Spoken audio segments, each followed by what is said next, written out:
বাংলাদেশ থেকে সৌদি আরবে আরও দক্ষ কর্মী নিয়োগের আহ্বান জানিয়েছেন প্রবাসী কল্যাণ ও বৈদেশিক কর্মসংস্থান মন্ত্রণালয়ের উপদেষ্টা ড আসিফ নজরুল।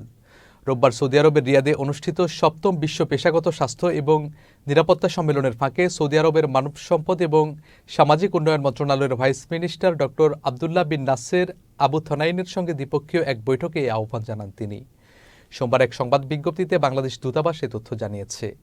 বৈঠকে প্রবাসী কল্যাণ উপদেষ্টা সৌদি আরবে ২০৩০ সালে ওয়ার্ল্ড এক্সপো, ২০৩৪ সালে ফিফা বিশ্বকাপ সহ মেগা ইভেন্ট আয়োজন এবং মেগা প্রকল্প বাস্তবায়নের জন্য বাংলাদেশ থেকে আরও দক্ষ কর্মী নিয়োগের আহ্বান জানান।